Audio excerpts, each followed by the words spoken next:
ভেন্ডি তো অনেকেই অনেক রকমভাবেই রেঁধে খেয়েছো, তো এরকমভাবে একবার রেঁধে খেয়ে দেখো, আশা করি খুব ভালো লাগবে। সো হ্যালো এভরিওয়ান, রূপালীর রান্নাঘরে সবাইকে স্বাগত জানিয়ে শুরু করছি আজকের রেসিপি ভেন্ডির শুকনো ভাজা। আজকের সবজি বলতে রয়েছে ভেন্ডি, মিষ্টি কুমড়ো আর আলু। তো এগুলো দিয়ে কিছু একটা রেসিপি তৈরি করে তোমাদের সামনে শেয়ার করছি, তোমরা সবাই সাথে থেকো। আমার ঠাকুমা বলতো সবজি রান্নার থেকে কাটার সৌন্দর্যটা নাকি বেশি দরকার, তাহলে নাকি সবজিটাও খুব সুস্বাদু হয়। তো ফ্রেন্ডস চলো আজকের রেসিপির উপকরণগুলো তোমাদের সাথে এক এক করে শেয়ার করে নিচ্ছি। এখানে দেখো ভেন্ডিটা আমি লম্বা লম্বা করে কেটে নিয়েছি, ঠিক একই রকম করে আলু ও মিষ্টি কুমড়োটাও আমি কেটে নিয়েছি। এখানে নিয়ে নিয়েছি শুকনো লঙ্কা, আদা ও জিরা পেস্ট, আর ফোড়নের জন্য নিয়ে নিয়েছি গন্ধরাজ লেবুর পাতা, মেথি ও শুকনো লঙ্কা। কড়াই গরম হয়ে গেছে, প্রথমে আমি তেল দিয়ে নিচ্ছি।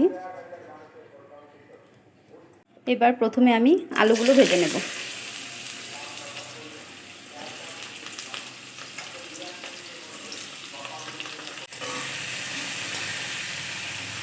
আলুটা ভাজা হয়ে গেছে, এবার আমি একে নামিয়ে নেব। ঠিক একই রকমভাবে আমি মিষ্টি কুমড়ো আর ভেন্ডিটাও ভেজে নেব। এবার আমি মিষ্টি কুমড়োটা দিয়ে দিচ্ছি।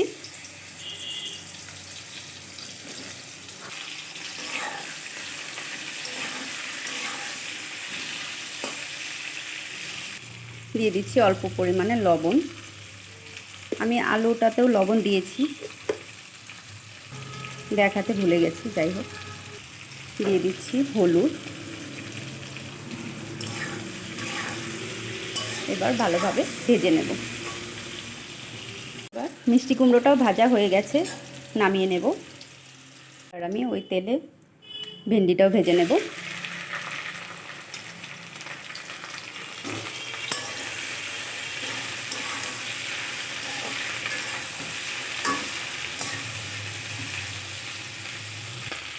দিয়ে দিচ্ছি নুন, হলুদ। এবার ভেন্ডিটাও আমি খুব ভালোভাবে ভেজে নেব। ভেন্ডিটাও ভাজা হয়ে গেছে, এবার নামিয়ে নেব। আর মশলাটাতে আমি অল্প জল মিশিয়ে গুলে নিচ্ছি। এবার এই কাঁচা মশলাটা আমি ভাজিগুলোর উপর দিয়ে দেব। এবার কাঁচা মশলাটা আমি ভাজিগুলোর সাথে ভালোভাবে নেড়েচেড়ে মেখে নেব।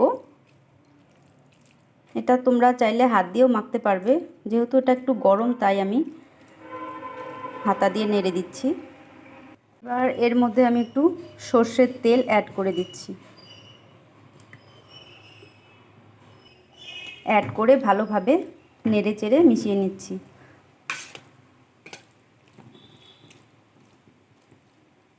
এবার কড়াইয়ে আর অল্প তেল দিয়ে নিচ্ছি। দিয়ে দিচ্ছি শুকনো লঙ্কা, মেথি। শুকনো লঙ্কা আর মেথিটা ভাজা হয়ে গেলে এর মধ্যে আমি দিয়ে দেব গন্ধরাজ লেবুর পাতা। গন্ধরাজ লেবুর পাতাটা খুব সুন্দর একটা স্মেল আসে। এবার আমি দিয়ে দেব মশলা মাখানো যাবতীয় সব ভাজাটা, দিয়ে কিছুক্ষণ কষিয়ে নেব। তো ফ্রেন্ডস, তোমরা কে কোথা থেকে আমার এই রেসিপির ভিডিও দেখছো কমেন্টে জানিও। আর এই রেসিপি যদি ভালো লাগে তাহলে তোমরাও বাড়িতে একবার ট্রাই করো, দেখো, আশা করি ভালো লাগবে। ভাজিগুলো করার সময় নুনের পরিমাণটা অল্প কম দিয়েছিলাম, তাই এখন অল্প নুন দিয়ে নিচ্ছি।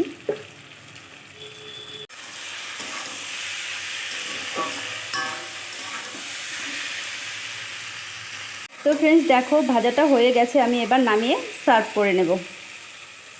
সো ফ্রেন্ডস, আজকের ভেন্ডি শুকনো ভাজা তৈরি হয়ে গেছে, আমি সার্ভ করে নিয়েছি। রেসিপিটি কীরকম লাগলো অবশ্যই জানাবে। ভালো লাগলে লাইক, কমেন্ট, শেয়ার করে অন্যদেরকেও দেখার সুযোগ করে দেবে। আজকের মতো এই পর্যন্তই। নেক্সট কোনো দিন অন্য কোনো রেসিপি নিয়ে তোমাদের সামনে হাজির হব। সবাই সুস্থ থেকো, ভালো থেকো, নমস্কার।